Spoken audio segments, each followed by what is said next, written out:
If you're on Verizon Wireless and haven't hopped on the Windows Phone 8 bandwagon just yet, the Samsung ATIV Odyssey has arrived to get you on board. Will it work?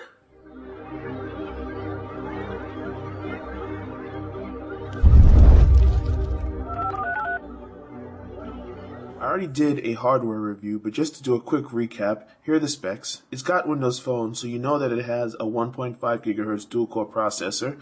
It also has a gigabyte of RAM, 8 gigabytes of internal memory, and if that's not enough for you, you've got a micro SD slot that supports up to 64 gigabytes. From a design standpoint, it's classic Samsung. It's got that glossy plastic back. If you've seen the Galaxy Note, you notice that it's kind of similar to that. Also, the Galaxy S3, and it has the faux chrome accents on the side. So it's kind of the same thing. It has that fake brushed metal appearance, but it's really just plastic. Now, the phone has a 4-inch display, so that makes it very nice and comfortable to hold in your hand. The resolution is 480 by 800.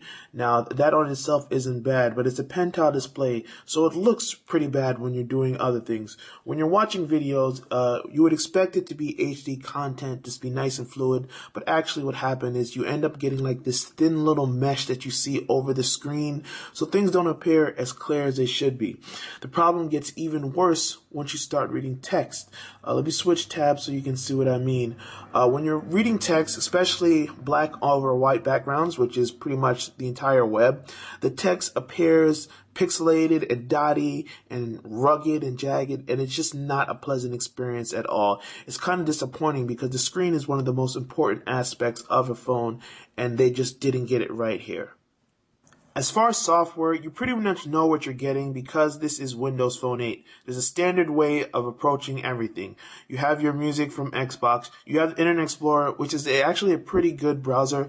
It's not as feature-rich as you see with Safari or the Google browser for Chrome and all that. But in terms of speed, it handles everything well enough. This is the full Burn website. It loaded it in probably 7 seconds or less, and there's a lot of content on this page, so that's something good to have. It has tabs, recents, favorites, things like that. You shouldn't have any problem using that browser. Aside from that, there's another cool Windows Phone 8 feature, which is Data Sense. It basically alerts you to how much data you used within your monthly billing period and tells you specifically how you've used it. So when I see that I've used 146 streaming media, that's listening to a lot of Slacker radio and watching YouTube videos, I know that maybe I ought to wait until I go on YouTube, on Wi-Fi a little more before I start accessing YouTube and all of those things. And here you see I have the start screen. These are live tells. They basically alert you to things that you have going on.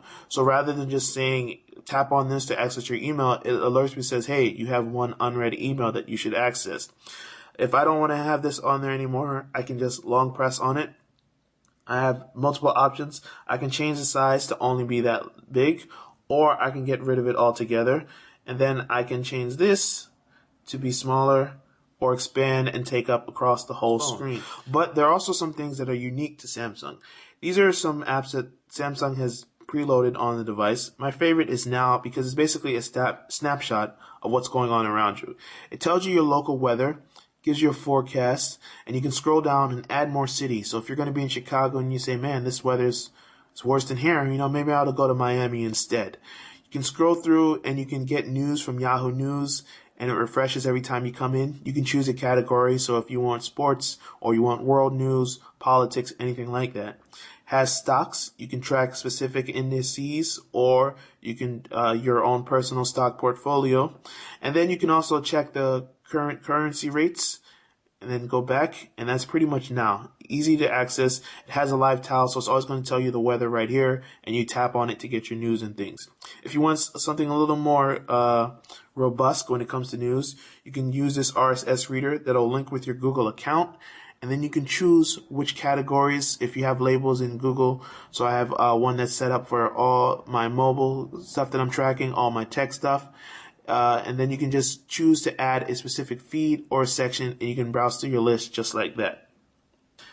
Mini Diary is something that's kind of interesting. Not really though, not personally, but I'm sure there's somebody who will find a use for it. Basically, it allows you to create a journal entry of everything that you do. So you can have like a daily one saying, oh, today I went to the mall. But if you're traveling or something, maybe that might be a more useful case. You can do something where you create a new one, you add a photo. So let's say you're in San Francisco and you add a photo that you took while there. Okay, just anything. All right, you added that photo. You add your location saying this is where I was when I was at the Golden Gate Bridge, and then you tap here and you add text. You can leave yourself little notes or ideas about the trips, things like that. It allows you to create multiple entries, so you're always going to have some kind of like a geocache way of saying what went on with you while you were there, which is kind of cool. And then finally, you have the photo editor, which is kind of nice actually. It allows you to mess around with settings so you can edit, crop, and things like that, but you can also adjust brightness. So I can go on a sliding scale, increase the brightness. I can go to the contrast, decrease or increase that as well. And then once I'm done, I save the photo and share it to another app and post it online or just to my own personal gallery. Beauty is another one that's kind of cool. It's a downloadable lens, so it'll improve the face that you have, the picture that you take. So if your face has blemishes, it'll try to take a picture and remove the blemishes and try to clean it up a little bit, but you can't clean up that mug. On the surface, the Samsung ATIV Odyssey is actually a good phone.